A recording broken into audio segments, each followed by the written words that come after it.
여러분 안녕하십니까? 11월 28일 금요일 뉴스투데이 시작합니다.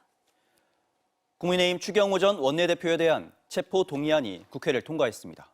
추 의원은 12.3 비상계엄 당시 국회의 계엄 해제 표결을 방해한 혐의를 받고 있는데요. 추 전 원내대표에 대한 구속 여부는 다음 주에 결정될 걸로 보입니다. 김세영 기자입니다. 국민의힘 추경호 전 원내대표에 대한 체포동의안이 국회 본회의를 통과했습니다. 총 투표수 180표 중 가 172표, 부 4표, 기권 2표, 무효 2표로서 가결되었음을 선포합니다. 내란 특검이 중요 임무 종사 혐의로 구속영장을 청구한 지 24일 만입니다. 추 전 원내대표는 지난해 12월 3일 비상계엄 선포 당시 계엄 해제 표결을 방해한 혐의를 받고 있습니다. 계엄 선포 직후 국민의힘 비상의원총회 장소를 3차례나 변경해 국민의힘 의원들이 계엄 해제 표결에 참여하지 못하도록 했다는 게 특검팀의 판단입니다. 불체포 특권 뒤에 숨지 않겠다고 밝혔던 추 전 원내대표는 표결 직전 혐의를 재차 부인하면서 정치적 의도를 가진 공작 수사라고 주장했습니다. 저에 대한 영장 청구는 국민의힘을 위헌정당 해산으로 몰아가 보수정당의 맥을 끊어버리겠다는 내란몰이 정치 공작입니다. 뻔뻔하다는 여당 의원들의 반발에 고성이 오갔고 국민의힘 의원들은 전원 표결에 불참한 채 규탄 대회를 열었습니다. 정치보복, 불법 수사, 불법 특검 규탄한다! 더불어민주당은 사필 규정이라며 아무것도 하지 않은 행위가 내란 동조의 증거라고 비판했습니다. 추 전 원내대표에 대한 구속 여부는 다음 주 중 결정될 것으로 보입니다. MBC 뉴스 김세영입니다. 이종섭 전 국방부 장관의 도피성 호주대사 임명 의혹과 관련해 윤석열 전 대통령 등 6명이 재판에 넘겨졌습니다. 순직 해병 특검은 오늘 5개월간의 수사 결과를 발표합니다. 이혜리 기자입니다. 지난해 3월 이종섭 전 국방부 장관은 숱한 논란 속에 호주 대사로 임명되자 날짜까지 바꿔가며 출국을 시도했습니다. 최상병 수사 외압 의혹의 핵심 피의자로 불과 며칠 전까지 출국 금지가 내려져 있었는데도 호주행 비행기를 타는데 문제는 없었습니다. 수사를 맡은 공수처의 반대에도 법무부가 출국 금지 조치를 해제했기 때문입니다. 순직 해병 특검은 윤석열 전 대통령이 이 전 장관을 도피시킬 목적으로 호주 대사 임명을 지시하면서 이 같은 일이 벌어졌다고 결론 내고 윤 전 대통령 등 6명을 불구속 기소했습니다. 지난 2023년 7월 31일 최상병 사건 초동 수사 결과를 보고받고 격노한 윤 전 대통령이 이 전 장관에게 전화한 뒤 임성근 전 해병대 1사단장이 혐의자에서 제외되는 등 수사 외압이 본격화됐습니다. 특검은 외압에 대한 수사가 본격화되면 이 전 장관을 거쳐 자신도 수사 대상이 될 걸 우려한 윤 전 대통령이 이 전 장관을 도피성으로 출국시켰다고 판단했습니다. 수사 외압 사실을 은폐하기 위하여 의혹의 핵심 당사자이자 대통령과의 연결고리인 이종섭 전 장관을 외국으로 도피시킨 중대한 범행입니다. 윤 전 대통령의 지시로 외교부와 법무부, 대통령실이 긴밀하게 움직였습니다.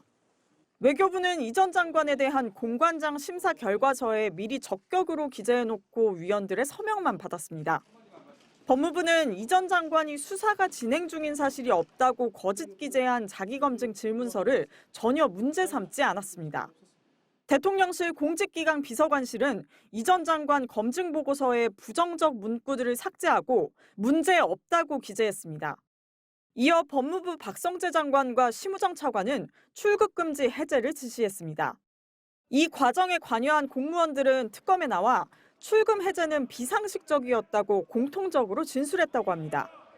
최상병이 순직한 지 2년 만에 수사 외압과 호주 대사 도피 의혹의 실체에 대한 결론을 내린 특검은 5개월간의 수사를 마무리하고 수사 결과를 발표합니다. MBC 뉴스 이혜리입니다. 고층 아파트 7동을 태운 홍콩 아파트 화재로 현재까지 83명이 숨지고 200여 명이 실종된 걸로 집계됐습니다.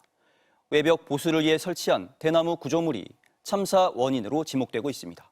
윤성철 기자입니다. 외벽 보수가 한창이던 고층 아파트가 시뻘건 화염에 휩싸였습니다. 건물 외벽에 설치된 대나무 비계가 불쏘시개 역할을 하면서 불길은 더욱 커집니다.